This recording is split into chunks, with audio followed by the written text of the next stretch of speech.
Hello. I wanted to make a hopefully quick video explaining how to set up and play my solo roll and write game Hack the Planet. I released this game back in 2018, and after kind of abandoning it for a few years, I've decided to dust it off and fix some issues I had with it and release a sort of final version of the game that I'm calling version 1.5.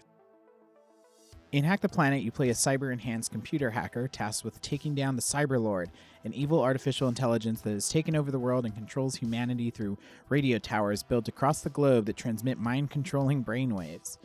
Your goal is to deactivate 8 of these towers and successfully hack the weakened Cyberlord, freeing humanity and saving the planet. To play this game, you're going to need a copy of the game sheet, a pen or pencil, and 6 standard dice. To set up the game, you're going to roll 2 dice and record the result in the location marker next to the starting tower tile on the game sheet. Continuing down the board from left to right, fill in the remaining location markers in ascending order from your starting number. After you reach number 12, mark the next location with number 1 and continue until all location markers are filled in.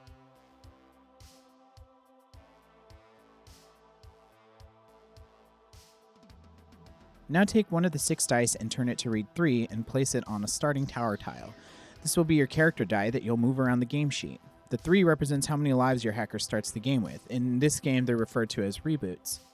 If ever your character has no reboots left, the game is over and you lose. The last step to set up the game is to build your hacker.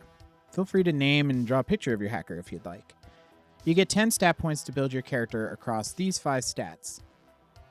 Your power level comes into play when battling guard bots. Rolling equal to or less than your power level results in a successful attack, dealing 2 damage for each blaster your hacker is currently equipped with.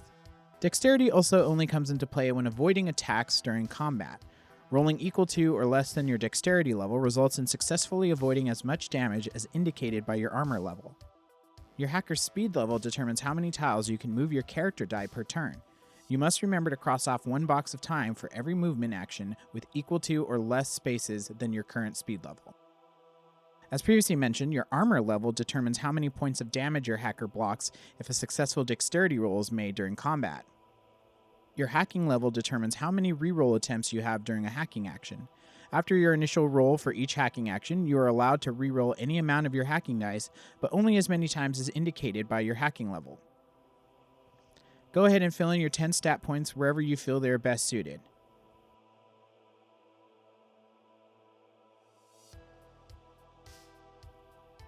Finally, roll 1 dice and record the result in the box labeled credits. This will be how much currency your hacker starts the game with. There are 3 actions you can take during each turn. For every action you take, you must cross 1 box of time off the time tracker at the bottom of the game sheet. If there are no more boxes left to cross out at the end of your turn, the game is over and you have lost. The first action is movement. As previously mentioned, you can move your character die as many spaces around the board as your speed level indicates. You can only move to spaces that are connected by the black cables to the current space your character's die is on.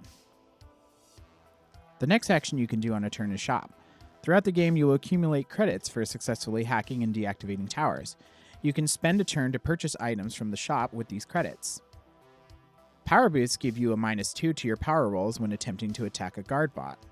Hack boosts give you a plus or -1 to a single die result during a hacking action. When purchasing power boosts or hack boosts, draw a diagonal line through the box to indicate you are equipped with it. When you use one, cross this line out to indicate it's been spent. Stat upgrades can be purchased to increase your character's 5 stats. 1 stat upgrade represents a single stat point that you can fill in on your character sheet. Stored rolls can be saved to assist you during hacking or combat. When purchasing or looting a stored roll, immediately roll 1 die and record its result in one of the stored roll boxes on your game sheet. When used, cross them out to remind yourself they cannot be used again for the rest of the game. Reboots, as mentioned earlier, give your hacker an extra life that can come in handy after losing a few rumbles with guard bots. When purchasing a reboot, immediately turn your character dice up 1 number to reflect that your total lives remaining have increased. The second blaster may be purchased if you fail or choose not to acquire it from the tower location where it can be looted from. Keep in mind you can only have 1 additional blaster, so once you purchase or loot it, you can't have a third. The final action you could take during the game is hacking. When you move your character onto a tower tile, you can attempt to deactivate the radio tower by hacking its controls. You'll do this by rolling the right deactivation code for the tower number as indicated in the codex box on your game sheet. Roll all 5 hacking dice and choose which, if any, of the results you want to lock and set aside.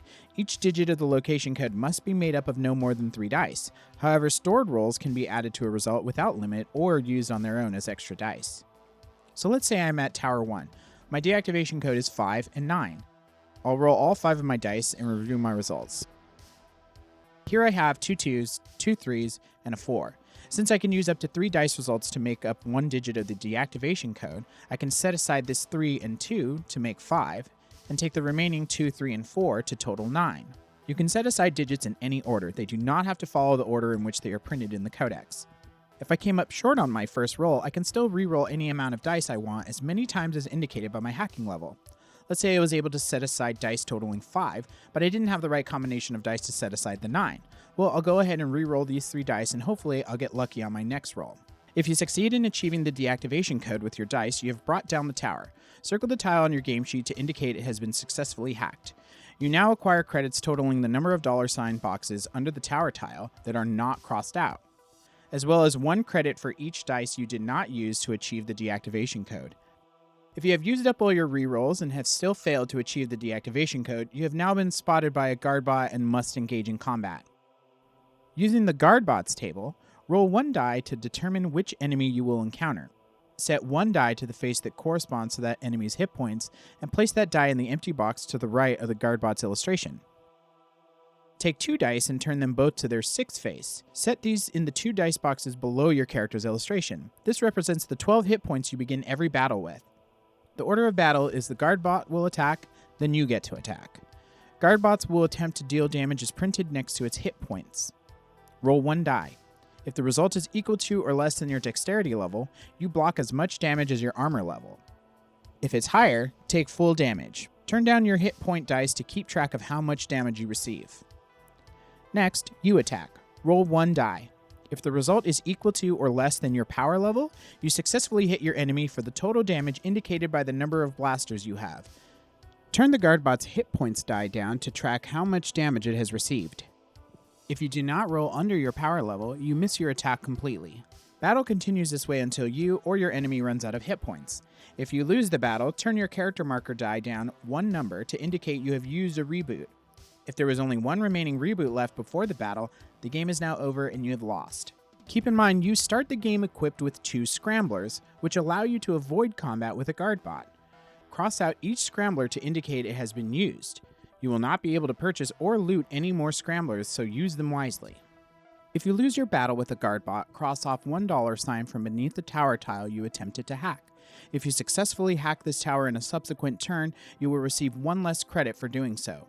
Once all 4 boxes are crossed off a location, that tile must be crossed off and you will no longer be able to hack that tower for the rest of the game. After battling a guard bot or successfully hacking a tower, remember to cross off 1 box in the time tracker at the bottom of the game sheet. Once you have successfully taken down any 8 of the 12 radio towers, you are now able to enter the lair of the Cyberlord. You may attempt to hack any remaining radio towers before you encounter the Cyberlord if you wish. Keep in mind, once you encounter the Cyberlord, you can't leave the battle and you will not be able to use any remaining reboots. Move your character die to the Cyberlord's lair, keeping in mind that you still must cross off time for every movement action you make getting to the Cyberlord's location on the game sheet. If you run out of time getting to the Cyberlord's lair, the game ends and you lose. When battling the Cyberlord, you will not use dice to track your hit points. Instead, you will be using the hearts located underneath your hacker's character illustration on your game sheet. Similarly, the hearts located by the Cyberlord on the board will act as his hit point tracker. The Cyberlord always attacks first, and then you'll have up to 2 turns in a row to counterattack. When the Cyberlord attacks, roll 2 dice and subtract 4 from their total.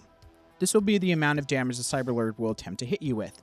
For example, you roll a 4 and a 6 totaling 10. Subtract 4 and the total damage the Cyberlord will attempt to take on you is 6.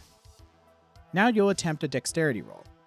If you succeed, block damage in the amount indicated by your armor level. If you fail, take full damage.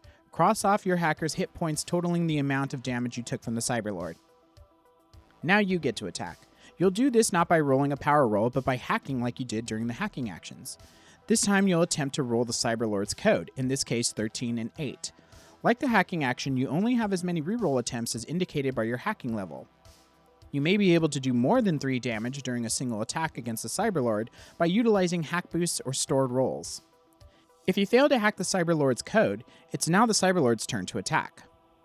If you successfully hack the Cyberlord's code, you deal 3 damage to it and cross off 3 hearts from the Cyberlord's hit points. You now immediately take another turn. After your second attempt, regardless if you hit the Cyberlord or not, you are now exhausted and the Cyberlord will attempt to attack. If you take 12 points of damage before the Cyberlord does, you've been destroyed and the game is now over. Remember, reboots cannot be used when battling the Cyberlord. If you successfully deal 12 points of damage to the Cyberlord, you have defeated him and won the game. The world and mankind are now free. Thanks for watching this rundown of my game. I'll have a link to my itch.io account below where you can download the game for free or pay what you want if you're so inclined. The game does come with a full color game sheet now, as well as this low ink sheet. And for this final version of the game, I even included a new hard mode if you find you want a more challenging experience. Thanks again and happy gaming.